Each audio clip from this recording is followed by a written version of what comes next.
Hello everyone, this video is a response to one of my friends over on YouTube. He goes by the name Language Obsession. Um, First of all, let me read his first question here. Since you're at an advanced level in Chinese and some other languages, what are some advanced level things you have done in a language? Have you read any novels or particularly difficult texts? Have you had to write dissertations, essays in Chinese? Did you read Chinese newspapers, magazines often to maintain fluency and acquire even more vocabulary? I'm interested in this topic because you have made a lot of videos about the beginning stages of language learning, but I really would like to hear more about the advanced stages. Okay, first of all, let's see. My Chinese, I will rate my Chinese at a low advanced level. And what I've done in the past for as far as advanced things, I've tried to watch some news. I try to watch some news channels and some shows in Chinese with subtitles. And what else? Novels, definitely read novels. Try to translate some novels, newspapers and whatnot. So those things are, those are getting to the advanced stages.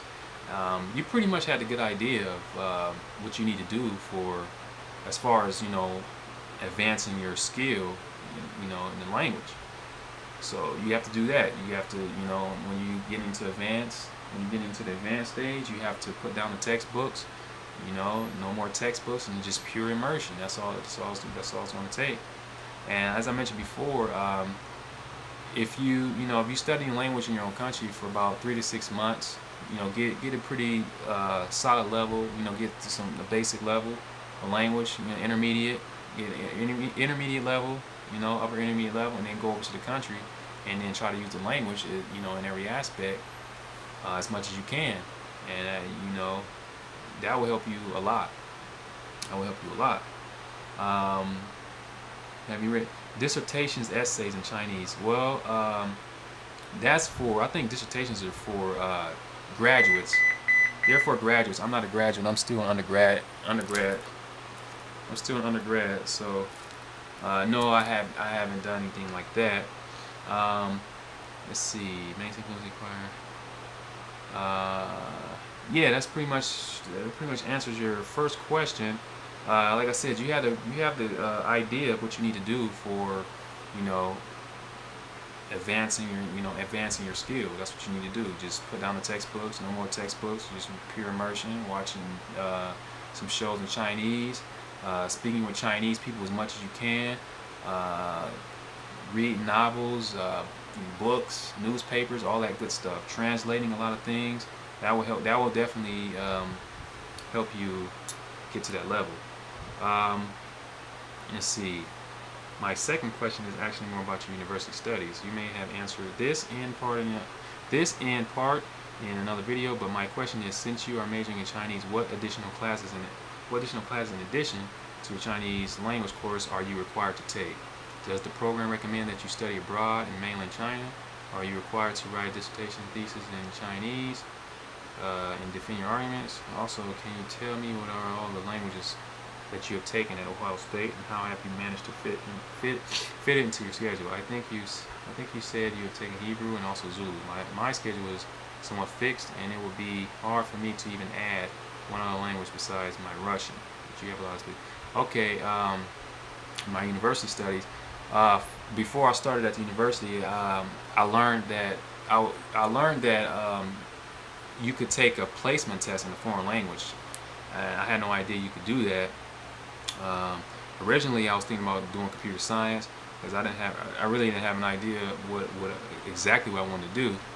So I said, I like, computers, games. So computer science. I was thinking about doing computer science. But then someone told me about these placement testing in these foreign languages. So I tried. I said, okay, I want to try the Chinese.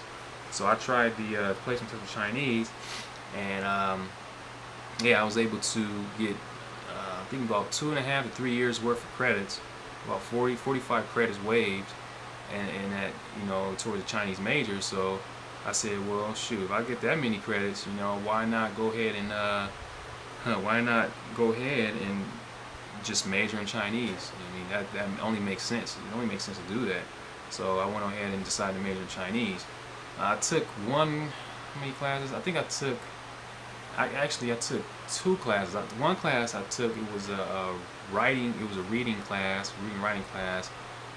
It was okay. I wouldn't say it benefited me at all. I took that class, and then I took a spontaneous Chinese course. It's like a 600 level course. Other than that, I didn't take any other courses. So yeah, as far as studying abroad, no, I didn't get a chance to study abroad. I wanted to, but I wasn't able to do that, unfortunately. I would definitely recommend studying abroad. It will help you a lot. But yeah, English classes, writing dissertations. And as far as other languages at the university, I've taken languages like Zulu, Hebrew, Swahili. I'll just say Zulu and Swahili because I took both of those languages from all the way to 104 level, from 101 to 104 level. The other ones I took, they were like just 101, you know, like Hebrew. I took classical Tibetan. What else did I take? I took Italian. I took German. So those are like 101 level, and the reason why I decided to take those classes is because I had gotten into some trouble with some of my courses, and it, you know, affected my GPA. My GPA went down, so I decided to just take more languages to try to get my GPA up.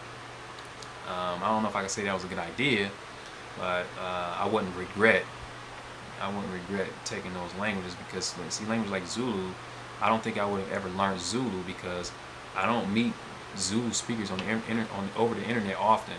Now I meet Swahili speakers. I've actually before I started taking Swahili at the university, I had some knowledge in the language already. But yeah, but Zulu I didn't because I've never met one person from South Africa, so I definitely wouldn't regret taking those language courses.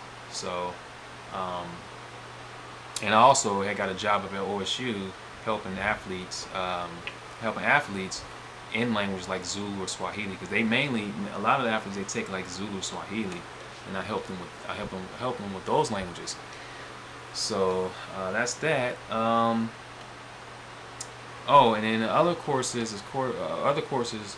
in addition to my major. I had to take those history courses for Chinese. I took a history course. I took what else? Basically just history courses towards the major. I don't know if I could say they were fun or interesting. Well, they're interesting, but I didn't find them. I wasn't really enthused about taking those courses as much as I would take a language course. I'm just really big on the language part. But yeah, just the history, and take that, and of course some GECs such as math and science or whatever. But yeah, that pretty much answers all your questions. Yeah, you said your schedule is somewhat fixed. Yeah, if you taking classes like, you know, you have history courses, you know, math and all that, you can't take like 3 or 4 languages. I mean, that's just crazy. That's crazy. When I did that, when I took more than one language, they were just all languages. I said, okay, I'm just gonna take all these languages and that's it. I can handle more than 4 or 5 languages at one time, so you know, I didn't really have a problem with that. So yeah, that's it. Answers your questions. I hope that was enough for you. Like I said, you had a pretty good idea of how to go about advancing your skill in the language. And you also want to mention that over in the forums, I noticed you guys start talking about intermediate, you know, intermediate level. What do people mean by intermediate level? You hit it right on the nose. That would have been my exact translation over there. What you have said about an intermediate level. That was good, man. I really agree with you 100% fully on your interpretation of being on the intermediate level. But anyway, this will conclude this video. If you guys have any questions, just send me a message, and I will, as usual, I'll reply to you ASAP. Thanks for viewing the video.